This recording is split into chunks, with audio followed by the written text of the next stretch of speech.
Hey everyone, Joe here. Well, I've been going to the Canon Rumors website for the past month and a half, well, this is basically since last year at this point, to check and see if there's going to be any new information on Canon's new mirrorless lineup. Now, the EOS R, probably not the most well-accepted camera that Canon hoped to provide, but it did lay the basis for some really good improvements and a good base to actually start improving upon. So the cameras wasn't that bad. It had a few minor things that need to be addressed. And one of the things that people didn't like about it was, well, it's too high priced. Most people want an entry-level full frame at a lower price and stuff. So there's been rumors going around there's going to be a higher-end model as well as a lower-end model. And we finally getting some information on the lower-end model, which is now going to be known as the Canon EOS RP. I don't know what the P stands for. I guess the RP means more reasonably priced. I don't know. But anyway, let's hop over here to Canon Rumors and take a look at some of the specifications and some of the photos of the new camera. Okay, everyone. Like I said, we're on Canon Rumors website. It's canonrumors.com. And they just posted this, February the 6th. It's technically February the 7th where I'm at, but still it's pretty much close to the same. It hasn't been out that long. So this is some new information, and the information does also come from, Nagashida, a website that normally provides some really good, reliable, solid information that, normally people would say, hey, it's rumor. But when they actually have photos and stuff, I wouldn't really consider it too much of a rumor. It's pretty much a given here. And the new camera actually looks pretty decent. And here's some of the specifications that they've actually listed. And I'll kind of go over this a little bit. Like I said, they've been putting out some specifications and stuff. And one of the previous specifications mentioned that it was like 24 megapixel. And the actual one here, they say, is a 26.2 million pixel full frame sensor. But to be quite honest with you, if it did come out 24 megapixel, I've been just as happy because 24 is actually pretty decently good sized for most images and stuff. And and then it also would give you some really good, low light performance and stuff, be a 24 megapixel at a full frame. But, 26 megapixels ain't much difference there. So I wouldn't, it's a little bit better, but depends on what you're looking for. To me, there's really not much difference between 24 and 26. So anyway, dual pixel CMOS autofocus. That's a given. I don't know. Be surprised I didn't include that in the specification. Digic 8 processor. Continuous shooting performance of 5 frames a second. Though we'll add here, it does say 5 frames per second. That's probably with focus locked or panning left to right at best. It's probably going to drop down around 3.5 frames per second if something's moving, especially going forward or backwards. This camera is probably going to be your entry level to full frame mirrorless. So what you're going to get is a really good photo camera for like landscapes and stills, like portraits and stuff. But this probably, I'm going to say, should not be your first choice at all when it comes to sports performance. Not even the regular EOS R also performs pretty bad in this point.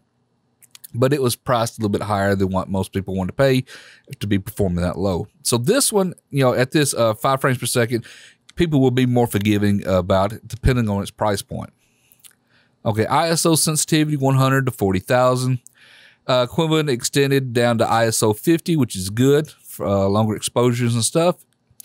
And up to 51,200, or extended again up to 102,400, which most anybody shooting 102,400 is probably law enforcement investigation stuff, not your average photographer. Optical LED electronic viewfinder, which the EOS R does have, and is very, very nice. 3.0 type touch panel, which that says 3.0 type. I'm sure that means 3-inch touch panel, variable angle, liquid crystal display. Dual sensing image stabilization. Not really sure 100% on that yet. That's probably video, because Canon pretty much does rely heavily on lens stabilization. But let's do point out there has been some patents and stuff going around that Canon has been putting out for incorporating IBs into the mirrorless lineup. Will it not in this camera? Probably not. No, I would not say none whatsoever. If it did, it would say they'd have IBs posted on here. This is probably dual sensing is more or less electronic, which would be good for video. DLO in camera, digital lens optimization in camera, RAW development in camera, and C-RAW compatible. It says Canon RAW compatible. That probably means if you want it, you probably have to pay for it and have it sent back in. Most people, most vloggers and stuff, not to go even care. 99% of the people buy this camera are not going to care for that. But there are going to be people who do, and for those people who do, they want to pay for it. They can send it back in, probably pay the $100 to get it. The size here, 132.5 by 85 by 70 millimeters. Pretty small. The approximate weight for the body is only 440 grams, about 485 grams including batteries. And it's supposed to come with the RF 24-105 f4L ISUSM kit lens, which is actually Canon is probably best performing 24-105 to date. Now, Canon rumors does go on to point out that they were expecting the all new 24 megapixel full frame sensor for the rumors and stuff they was getting. Like I said, it says 26.2, which is pretty precise, but maybe there could be or maybe not. You can't never tell. There is still room for a say a APS-C lineup that could be 24 megapixel coming. The Canon did say, while they don't have any plans to put out, let's say, like a lower end, say, Rebel lineup version of the EOS R camera lineup, they did say they was eventually going to have to replace the 7D type series, the sports cameras that were also APS-C, into the kind of incorporate them into this lineup eventually. So there could be room for that later on. Will it be coming up anytime soon? Well, the 7D Mark II is getting kind of old at this point. Been on the market quite a while. But I doubt it'd be lining up anytime soon. They'll probably come up with 7D Mark III in a regular DSLR body, especially until Canon gets around to actually improving the performance of their RF focus, cameras focusing system, because it's pretty hard to combat against 10, 11 frames per second if the EOS R that we got right now is struggling to do it at 3.5 on moving subjects. So that's probably not going to be very good for wildlife photographers. So anyway, here's some photos. Let's take a quick look at those. There's the front of the camera. Looks very much like the regular R. Got the articulating screen here shown. You can't really tell much difference until you look here on the back. Now notice here on the back right here that there is no thumb dial. That is removed from it. So to me, I'm glad to see it gone, because honestly, I don't want it. So that being gone is going to be a probably a welcome thing to a lot of folks. Now they're supposed to have to be able to use a screen, or even when the higher end models are supposed to come out with a knob on it. So the higher end model hasn't got any information released on it yet, but the rumors are that it will have like a knob like in your 5D series and on up. So this one doesn't, but as far as using the screen and stuff, the screen works pretty well, so I wouldn't complain whatsoever about it. There's a top view. Like I said, still an outstanding looking camera. And that's all we have on it at the moment. Now, on the previous specifications and stuff, it listed that they was going to try to get it really priced good, very competitive, around $1,300 US. I doubt it. That would really, really be eaten into their own lineup of cameras. Other people mentioned that it could be more on the lines of $1,600. That would be very close, very close. That would put about $600 cheaper than the current EOS R, body only.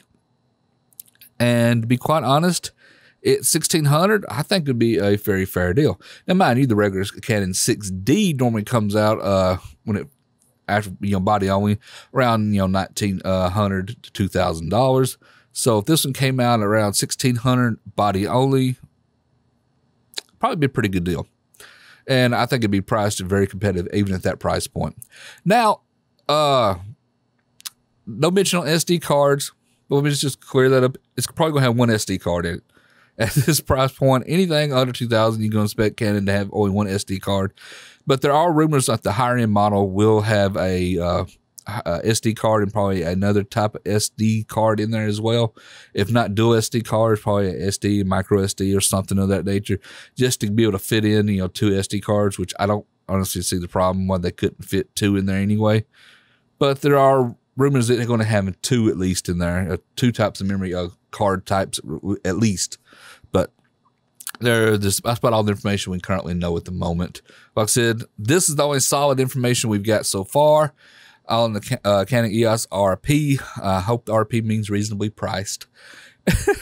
Especially with the specifications. If this came out, say, like $1,500, $1,600, I think it'd sell quite well. However, I've been checking. There's supposed to be a new software come out to fix a lot of the focusing issues in the EOS R. I haven't heard anything on that yet. I've been checking. Everybody keeps saying it's supposed to be released. Since I don't have one, I haven't been checking Canon's website to see if it's actually released yet. So it may or may not be out just yet, but there's supposed to be an update that comes out, software, firmware, that actually fixes a lot of the focusing issues, like the silent shutter, focusing, and other issues of that nature, like eye autofocus not working correctly all the time. But if Canon ever gets those issues fixed out, then definitely the EOS RP will definitely be a camera that I will be picking up, because it just works well with all my other lenses and stuff.